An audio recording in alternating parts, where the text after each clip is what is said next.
Voilà, il y a 2 semaines, j'avais commencé un diptyque de prédication autour du décalogue. Ces 10 paroles laissées par Dieu à Moïse pour le peuple d'Israël, en quelque sorte une charte de l'alliance. Comme un peu les béatitudes sont comme une charte de la nouvelle alliance, nous avons lu au début de ce culte. Nous allons nous arrêter pour la 2e fois ce matin sur cette charte que constitue le décalogue, les 10 paroles, 10 repères éthiques pour le croyant, un texte fondateur de l'Ancien Testament, mais qui reste toujours d'actualité, on l'a vu il y a 15 jours, en étudiant les 5 premiers commandements de ce décalogue. Parce que le décalogue est divisé en 2 tables, 2 fois 5 paroles. La première table, que nous avions évoquée il y a 15 jours, oriente ma relation à Dieu. La deuxième oriente plus spécifiquement ma relation à mon prochain. Qu'est-ce que la première table du décalogue me dit de ce que doit être ma relation à Dieu? C'est la question qu'on s'était posée il y a 15 jours. D'abord, d'adopter une juste posture devant Dieu. Lui, le Créateur, nous, la simple créature. Et cette table me dit que je suis appelé à accueillir Dieu dans ma vie comme Dieu, c'est-à-dire de manière absolue, exclusive, parce qu'il est Dieu, et de me laisser surprendre par lui sans jamais vouloir mettre la main sur lui de quelque manière que ce soit. Ce matin, la deuxième question que nous allons nous poser, et nous trouverons des éléments de réponse dans la deuxième table, à droite, qui concerne la relation au prochain, c'est qu'est-ce que la deuxième table du décalogue me dit de ce que doit être ma relation à mon prochain. Alors, je vous invite tout d'abord à lire dans le livre de l'Exode, chapitre 20, les versets 13 à 17, où nous voyons apparaître cette deuxième moitié du décalogue. Tu ne commettras pas de meurtre, tu ne commettras pas d'adultère, tu ne commettras pas de vol, tu ne prononceras pas de faux témoignages contre ton prochain, tu ne convoiteras rien de ce qui appartient à ton prochain, ni sa maison, ni sa femme, ni son serviteur, ni sa servante, ni son bœuf, ni son âne. Ces 5 dernières paroles du décalogue sont toutes dans une formulation négative, disant ce que nous ne devons pas faire, en quelque sorte. Ce qui indique aussi un absolu, on pourrait dire ici 5 absolus. Et comme dans la première table, voilà les 2 tables, comme dans la première table, on peut les considérer ces 5 paroles en 3 plus 2. Regardez à droite, sur mon prochain. Les 3 premières paroles de la deuxième table sont des absolus, formulés de manière extrêmement concise. Tu ne commettras pas de meurtre, point. C'est très court, très concis. Les 2 dernières paroles sont plus longues, un peu plus développées, et mentionnent explicitement le prochain. Les 3 premières paroles concernent des actes. Tuer, commettre un adultère, voler. Les 2 dernières vont au-delà des actes.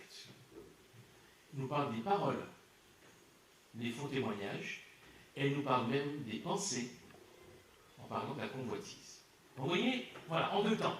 Comme c'était le cas dans la première table, dans la deuxième table, on a 3 plus 2 paroles. Alors, avant d'aller un peu plus loin, une remarque préliminaire s'impose. C'est vrai, ce texte date de pas mal de temps. Et certaines choses, on ne les dirait pas comme ça aujourd'hui.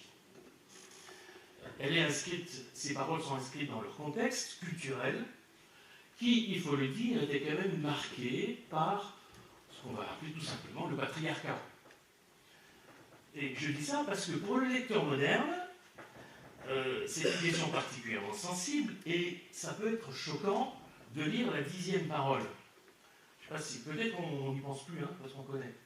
Mais quand on lit cette 10e parole, ce 10e commandement, où on nous parle de ne pas convoiter ce qui appartient au prochain, c'est le prochain d'ailleurs déjà, en termes masculins, qui est désigné, et où la femme du prochain fait partie de la liste. fait partie de la liste des choses qui appartiennent au prochain, où elle apparaît entre le serviteur, les servantes, et le bœuf et l'âne. Donc vous voyez, c'est quand même un peu compliqué. Ce sera un peu compliqué de dire des choses comme ça aujourd'hui. Et c'est sans doute, c'est évidemment une formulation qui est marquée par son contexte de l'époque. Aujourd'hui, on ne dira pas les choses comme ça. C'est pour ça qu'on peut se contenter de garder la version courte. Tu ne convoiteras rien de ce qui appartient à ton prochain. Et puis la liste, eh bien, on fait la liste qu'on veut après. En comprenant le prochain comme aussi possiblement une prochaine, évidemment. Et en fait, ce n'est pas très difficile de transposer et de dire les choses un peu différemment aujourd'hui, tout en gardant le sens de ces paroles, y compris de cette dernière parole, on y reviendra, et demeure extrêmement importante, essentielle et complètement d'actualité aujourd'hui. Voilà, je ferme la parenthèse, mais qui devait être dite quand même. Alors, tout d'abord, 3 absolus. On a au début, commandements 6, 7 et 8, 3 absolus qu'on va considérer ensemble. Parce qu'elle formule de façon absolue 3 interdits qui poussent un peu cette formulation très directe qui va à l'essentiel, nous pousse un peu à les considérer en regard du premier commandement, la première parole du décalogue, qui a aussi été formulée de façon absolue. On l'a ici, tu n'auras pas d'autre Dieu face à moi.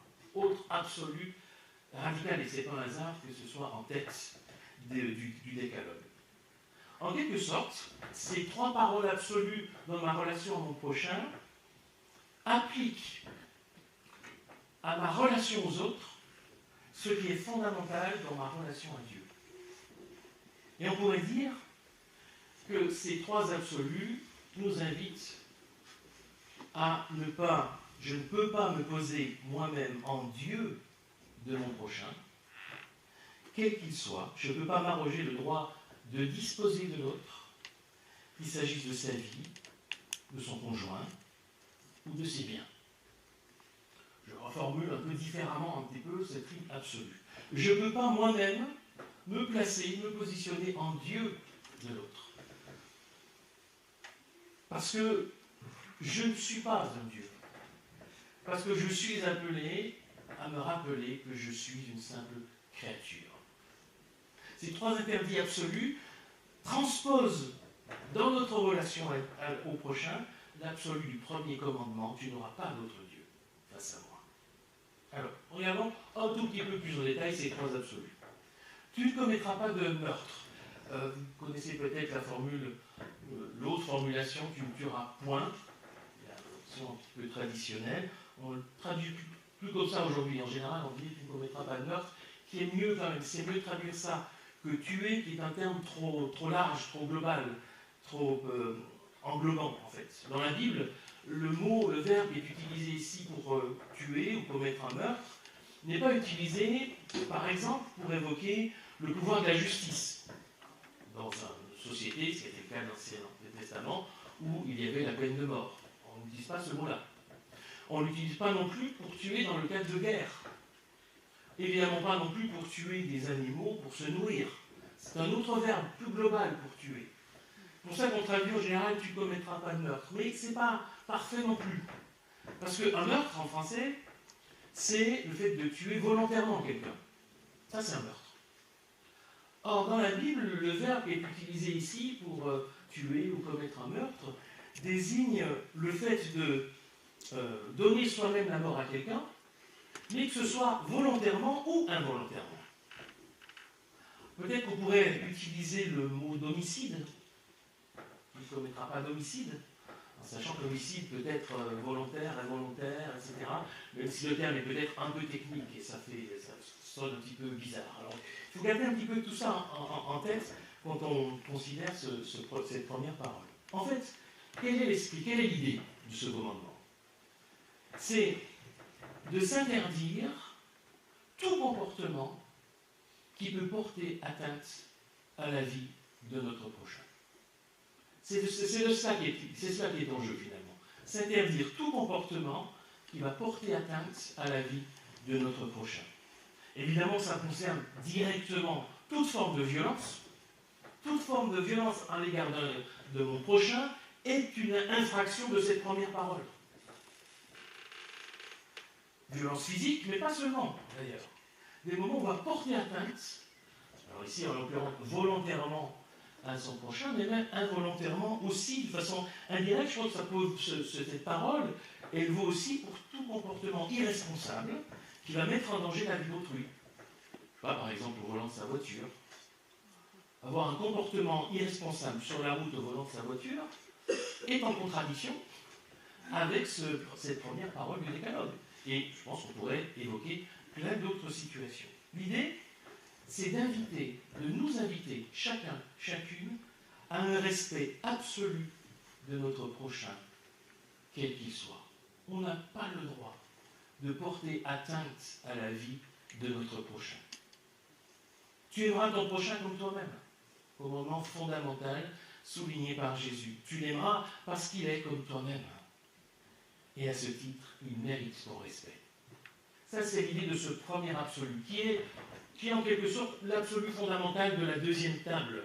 Et tout ce qui suit, les 4 autres paroles, vont un peu décliner ce premier absolu, comme dans la première table, les paroles 2 à 5 vont décliner la première parole qui donnait comme interdit d'avoir d'autres dieux face au Seigneur. Donc, voilà, interdit fondamental. Tu ne porteras pas atteinte de quelque manière que ce soit à la vie de ton prochain parce que tu dois, parce qu'il est comme toi-même, l'aimer, le respecter tel qu'il est. Tu ne commettras pas d'adultère. Alors ici évidemment, c'est un lien de couple, avec le mariage. On veut préserver le mariage, c'est-à-dire le projet du couple, le projet d'un couple. Là aussi, parenthèse, la formule telle qu'elle est s'inscrit dans le contexte culturel évoqué tout à l'heure. L'idée, c'est quand même de dire qu'on ne peut pas prendre la femme qui appartient à un autre, mais on peut facilement, on va dire, dégenrer, aujourd'hui, dégenrer cette parole, ce commandement, en disant qu'il y a un interdit qui est posé sur le fait de, on va dire, briser un mariage, de porter atteinte au projet d'un couple qui s'est constitué, qu'on soit un homme, qu'on soit une femme, c'est pareil. Le mariage dans la pensée biblique, c'est une alliance librement consentie, un engagement réciproque pour la vie. C'est ça le mariage. Mais c'est aussi dans la Bible, et ça apparaît à plusieurs reprises dans l'Ancien comme dans le Nouveau Testament, le mariage c'est aussi le reflet de l'alliance de Dieu avec son peuple. Une alliance à laquelle Dieu est toujours fidèle. Donc, dans le mariage, il y a un engagement devant Dieu, et c'est Dieu qui unit. Et dans la perspective biblique, même s'il n'y a pas de cérémonie religieuse, dans un couple, ils s'engagent l'un envers l'autre, en réalité, ils s'engagent devant Dieu, et Dieu les unit, sans peut-être qu'ils le sachent. Mais ça, c'est la perspective biblique, on est bien d'accord. C'est pour ça que Jésus peut dire, quand il est question sur le mariage dans l'Évangile, que personne ne sépare ce que Dieu a uni. Dans un couple, lorsqu'il y a un couple qui s'engage l'un vers l'autre, Dieu les unit, et on ne peut pas le séparer. On ne commettra pas d'adultère. C'est le sens, finalement, de cette parole, de cette 7e parole. Commettre un adultère, c'est briser ce que Dieu a uni.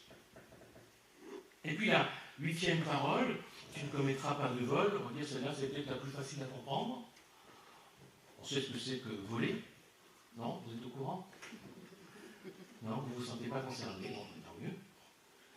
Voler, c'est évidemment prendre ce qui ne nous appartient pas. Ou plus précisément, c'est prendre ce qui appartient à quelqu'un d'autre et se l'approprier.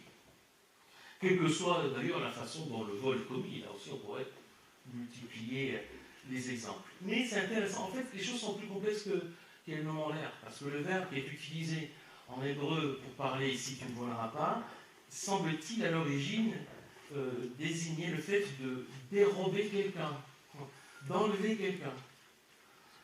Ce qui vient que, par exemple, la traduction œcuménique de la Bible traduit « tu ne commettras pas de rapt ».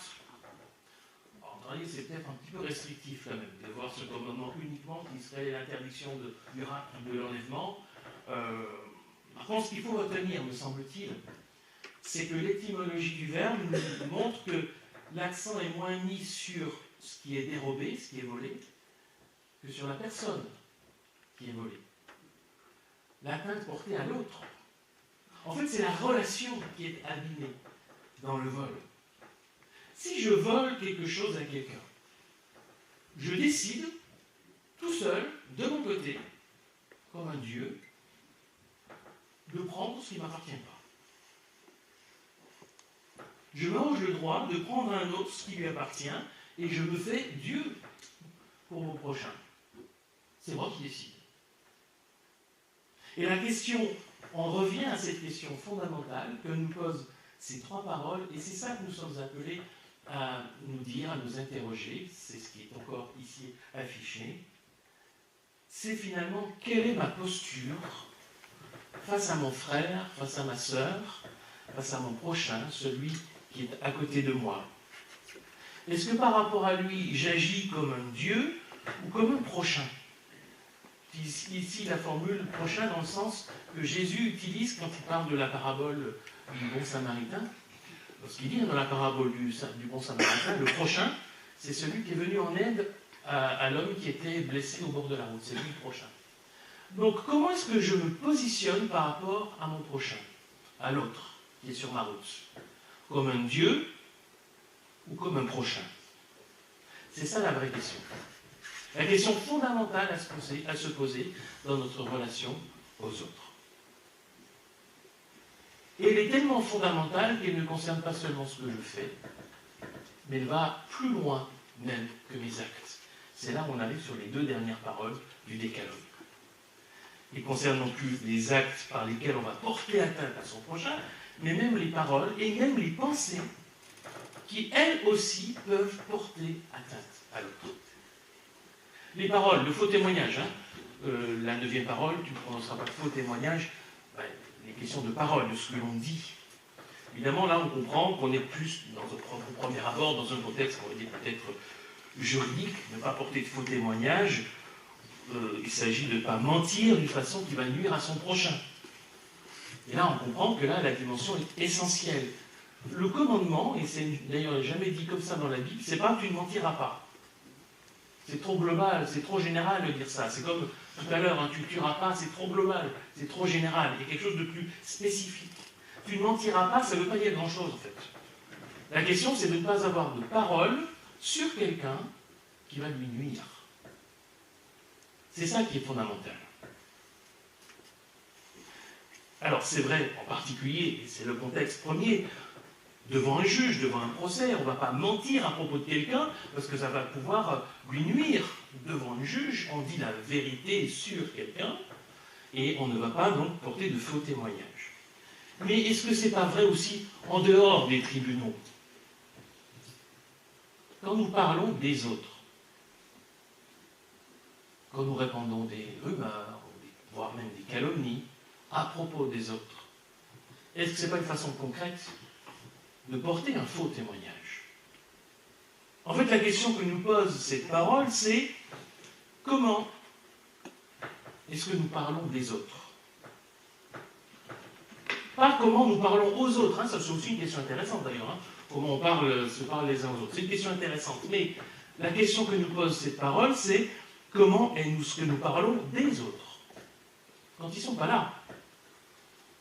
Qu'est-ce qu'on dit d'eux derrière leur dos, en leur absence, quand on parle aux autres de un tel, une telle? Que disons-nous des autres? Quel témoignage, quelle parole de témoignage disons-nous des uns et des autres?